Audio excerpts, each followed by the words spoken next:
Welcome back, everyone, to the Bitcoin Business Bureau. I'm your host, as always, LitecoinLeader. Today is another coin review, and we're retouching on one that I touched on a few months back, but I wanted to put that out there a little bit more prominently, and that's a project called Polkadot or DOT. Now, this project started 2016, 2017 was their ICO, but Gavin Wood is the founder, and he's been around much longer than that. He was one of the first 8 people that were working on the Ethereum project. Now, Ethereum, he chose to leave the Ethereum project because he just didn't like probably didn't like where the direction was going, and decided he would just go out on his own, create his own project. And basically, Polkadot is essentially his version of Ethereum 2.0. Now, we'll talk more about Gavin throughout this, but he's a very prominent person, and the money has followed him to this point. But there have been issues with Polkadot at the onset, but that even just further reaffirms that the money will follow Gavin Wood. So Polkadot is a great project. It started right in the top 10. It's dancing just outside of it now because a few different projects have popped up since then. I think it's now like coin number 9, just around $13 as I record this here in middle of December. But it debuted in August of 2020, right in the top 20. So it's been a prominent coin. I will link the old video as well, but I'll link it up here. But for the most part, the news will be it'll be the same news as prior, but the opening, closing, and of course all the charting will be new. So without further ado, let's dig into Polkadot.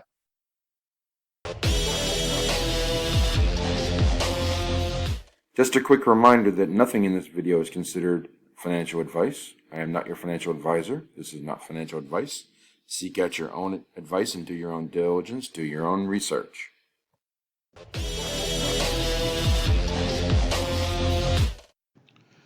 The news on Polkadot is rather extensive, and you could go and spend a number of hours just learning about the project because it's arguably one of the most complicated projects in cryptocurrency.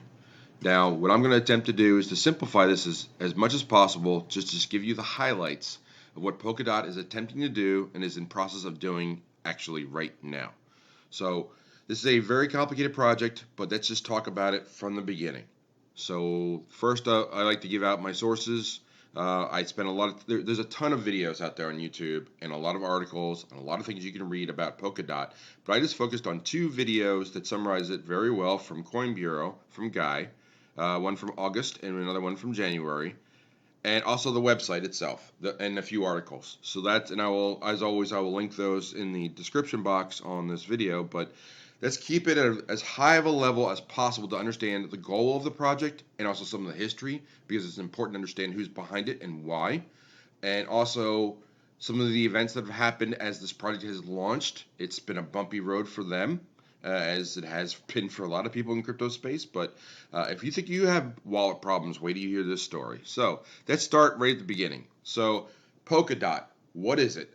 This picture shows you everything you need to know about Polkadot if you understand it. Now, it is a complicated drawing, but I will try to attempt to simplify this as best as possible. Polkadot's goal is to connect all the different blockchains that are out there and create a platform. One of the biggest hurdles right now is that there's all these different blockchains. There's all these different platforms. There's the Bitcoin blockchain. There's Litecoin. There's Ethereum. There's hundreds, thousands, tens of thousands of blockchains that are out there. The problem is that they have 2 main issues. One, scaling, as we've seen with Ethereum and how much the fees can cost. And Bitcoin's have the same issues too. And interoperability. How do they talk to one another? How do they coexist? Think of it as multiple languages.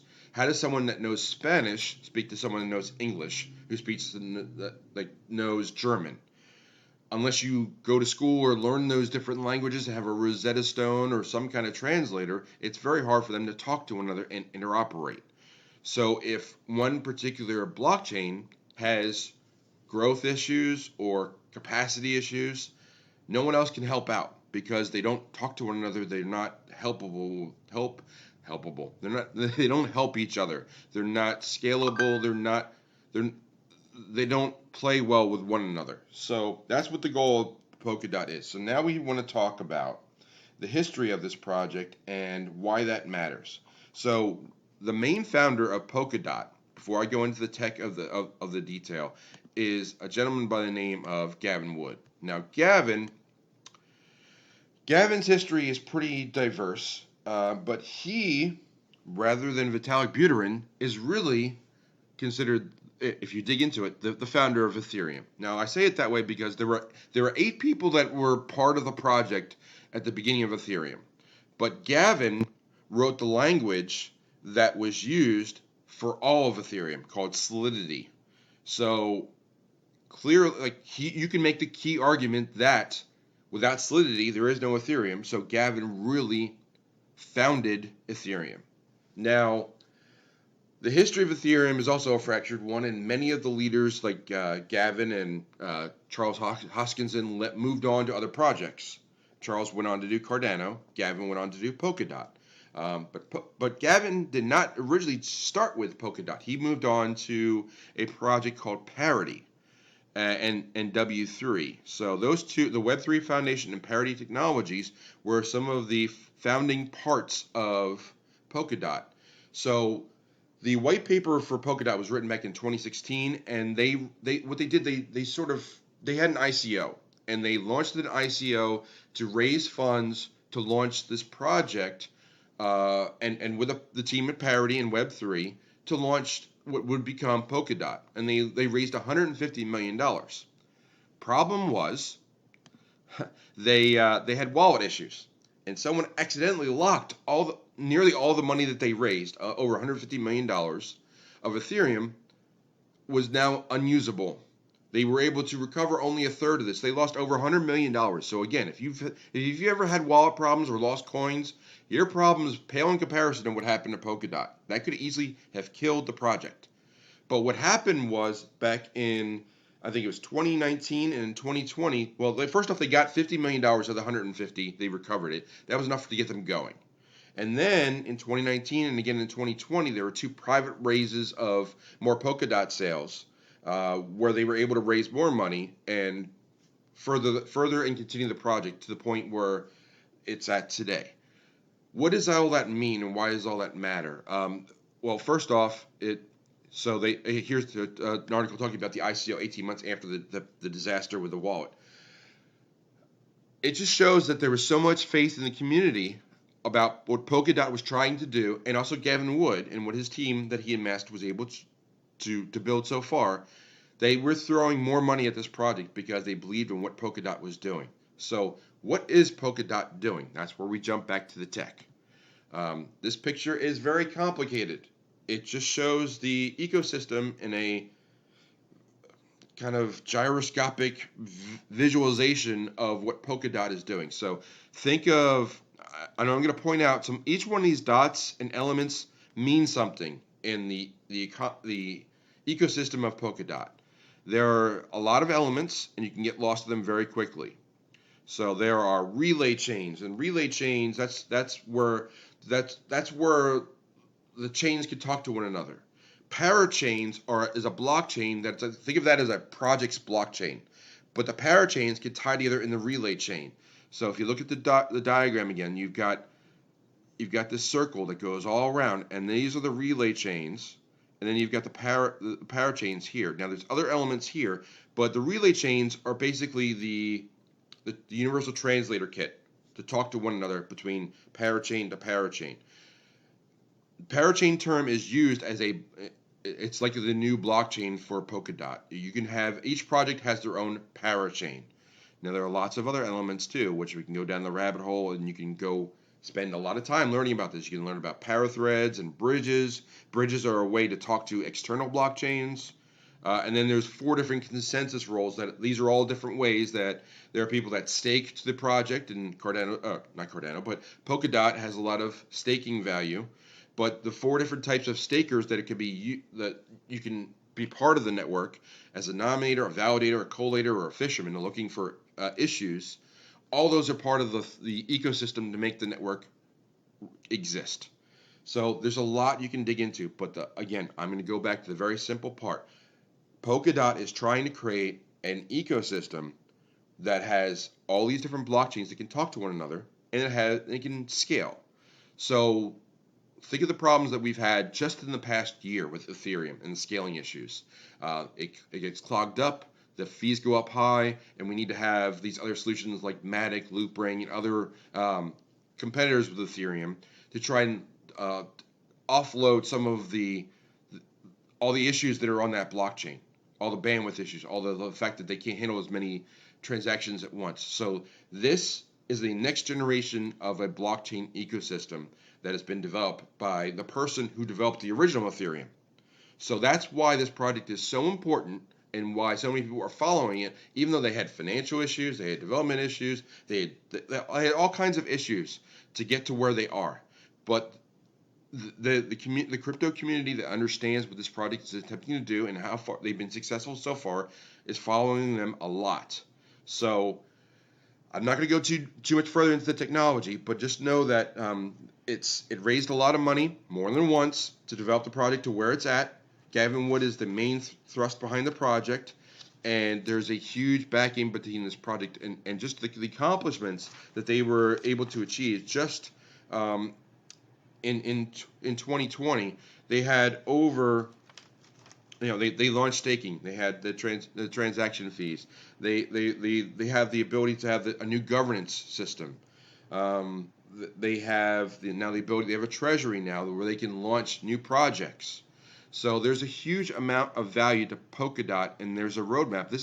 I'll just show you the roadmap is probably a bad term for Polkadot because it always evolves, but this is the picture of their ecosystem. And you can see all the different projects that they're launching. They have wallets, they have explorers, they have the Substrate. Substrate is basically the bottom line technology that they use to build the parachains and everything else above from that. But they have smart contracts, they have DeFi, they have over 200 projects that have launched since 2020. They've launched a new governance system where people that have DOT and stake to it can vote for consensus. And they have a treasury that they can now fund new projects. So they have this entire ecosystem that's self-funding almost, and the staking of new DOT that's produced through each year for the minting and their tokenomics. They do launch more DOT each year, and then more DOT gets released, but that gets countered by everybody staking because in order to participate in the system in any way, you have to stake either as a validator or a fisherman or launching a new project or proposing a change. You have to nominate you have to have some stake in the game. So you put some DOT in the middle of the table and say, here's my proposal, and I think this project is going to cost, let's say it's going to cost $10 million. You have to stake, I believe it's 5 to 10% of what the cost of the project is going to be. And one of two things happens with that money. Either it gets burned because the project doesn't get launched, or it gets returned to you because everybody votes that, yeah, that's a good idea, and then the treasury pays you back that 5%, and you get that money back. So you better have a really good, strong case to propose a change or a new parachain, and not everybody gets to launch their project because there's only so many different slots that are awarded every so often. So it's a massive project. It launched in it launched in 2017 with a white paper, 2016, 2017, the ICO, but they've been working for 3 years. The coin did not really hit the marketplace until just last year, and then it immediately jumped way up onto like the top 100, and now it's in the top 10, and it's already considered as a competitor or an Ethereum killer or a replacement for Ethereum. So it has got a bright future given what Gavin has created yet again in his version of the next generation of Ethereum. So there's a lot to like about this project. I could talk more and more about the details of sharding and the governance and what they're doing to launch new projects, but I'm just going to link those two videos which talk more about it, which even provide more links to go further and further down. But just know that this is the next generation of blockchain technology, and it allows the blockchains to talk to one another, not just the ones that they're creating, the new parachains, but also creating bridges to the existing blockchains like Bitcoin and Ethereum. So that's a lot of news. I just want to give you like a 10-minute summary or thereabouts of what Polkadot was and why it's so important. It's probably it's where it is on my board for a reason, and it's one of my last videos for Altcoinopoly for a reason, because it's such an important coin and project. It could very well be the face of blockchain going forward for the next 5 to 10 years or more. So with all that said, let's wrap up the news section and let's take a look at the charts.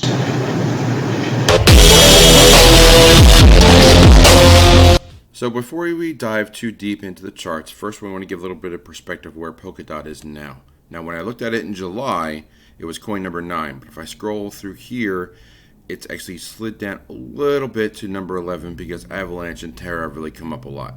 But there's still plenty of room for Polkadot to head upwards. The price back then was around $13. Now it's about $25. So we want to kind of set the marketplace on the two charts and see where it can be.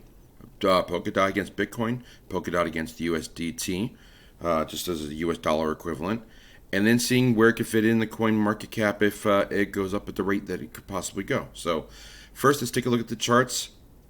This is a 1-year chart for Polkadot against Tether, so equivalent, basically against the dollar, and against Bitcoin. Similar charts, it's just a little bit more zoomed in. So you're going to basically see similar markings here. So what I wanted to show here, and I'm going to show on Polkadot. So if I do a Fibonacci retracement here, and I say, first I'm going to draw what I'm talking about. So if I do here, and I do the Elliott impulse wave, that's typically what I talk about. Typically, it's a 5-wave pattern. You could try and make the argument that this is the start. There's wave 1, then wave 2. Then wave 3. So I messed that up a little bit. So 4 goes there. 5 would be off screen, so I'm just gonna throw it like that. And then the 3 is where I messed up. There we go. 3. So now that I'm done drawing and getting it right, there's wave 1, wave 2, wave 3, wave 4. Now I'm here to tell you this is not correct. The reason it's not correct is an Elliott impulse wave. One of the rules is, first off, wave 3 has to be bigger than wave 1, so we broke that rule. Also, the bottom of wave 4 cannot go below the top of wave 1. So therefore, all this is wrong, so I'm going to get rid of it. But I just wanted to point that out just so you could see how you can make a mistake, and you have to check your rules and just say, well, that doesn't work. So let's do this. I'm going to zoom out. And I'm just going to pull these points out in time.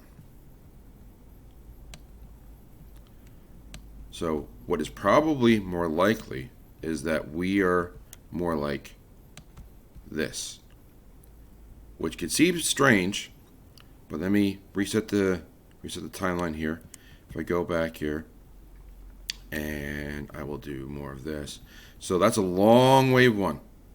Now, you can make the argument, but when you zoom out and look at things like on the weekly chart, this will make a little bit more sense because this will be more condensed, and you'll see that even though this took from basically January all the way to November, this is basically how people are playing it out, because a lot of the volume here happened when Polkadot was running up in the 10 to 20 range. There's a lot of volume that came in, and not much is really sold out. Some of it sold out here. You could say that kind of reset. You can make a reasonable argument in here that there's a 1 through 5 in here, and then a downward, and then we started over. So I'm going to take the conservative approach and just say that this whole thing was a cycle here from December to mid-July. So let's say this is now the new bottom, and that's where we're really at. So if I was to do a Fibonacci retracement, and let me just zoom in a little bit better. So if I was to draw let's draw the wave 1. And we're going to do this, and we will do, say, this to this. Okay? So wave 2 about came down in the green zone, a little bit deeper than we would have liked. We would like to see it pick up, of course.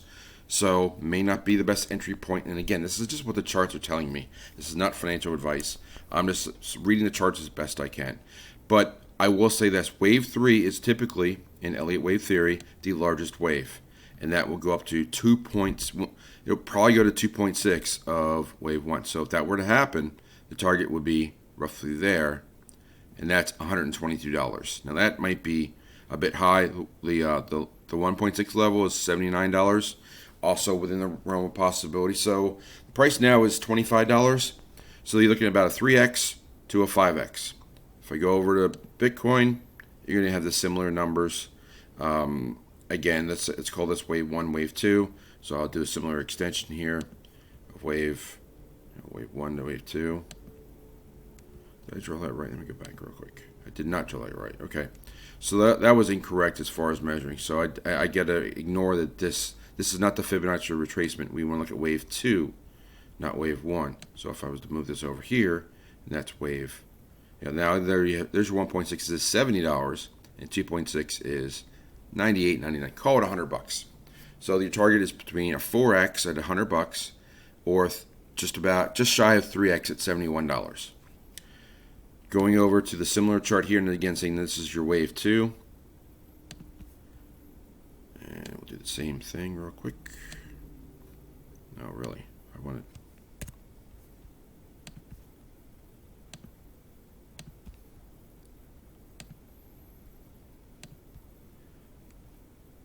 Okay, now to move that into a little bit better perspective, we are at, let's see, 53,000. 0.0005, so that's 53,750 sats. So I just call it 5375 for ease of saying. The target would be 1.6, which would be 10.9 versus 5.3, so it's about a double. And at 2.6, it would be 14, so about a triple. So 2 to 3x against Bitcoin, and a 3 to 4x in terms of US dollars according to the charts. Now, to bring it back to closure here, Polkadot market cap is $25 billion. If it was to go up in 3x in cap, 3 to 4x, that would put it around 100 billion, which would put it right around, it would put it in coin number 3. And most of these other coins would go up, but you could say it would surpass Cardano. Cardano's at 43, so you could see it going past that and starting to get, contend for the number 3 position. Probably not passing Binance or Tether at that point, maybe not even Solana. Solana could double in that time frame, but certainly being number 6, number 7 coin in the marketplace if we could get that pump through Polkadot in the coming weeks or month or two. So that's what the charts are telling me. We could be heading upwards in that $70 to $100 range. So let's bring it on home and have a little conversation about where we stand overall with this project.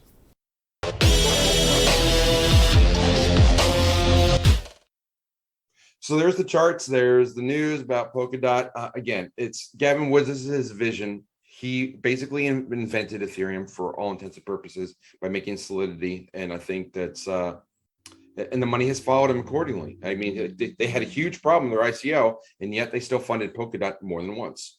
And the product has really proven to be very strong. It's a great use case. It's the endeavor is large, no question. Trying to make a platform that not only supports parachains, blockchains, and interoperability between all the different chains that are on Polkadot, but also bridges to other blockchains that are out there, and to incorporate that all under one roof, or make them compatible, basically a universal translator for all blockchains. It's really, really significant project.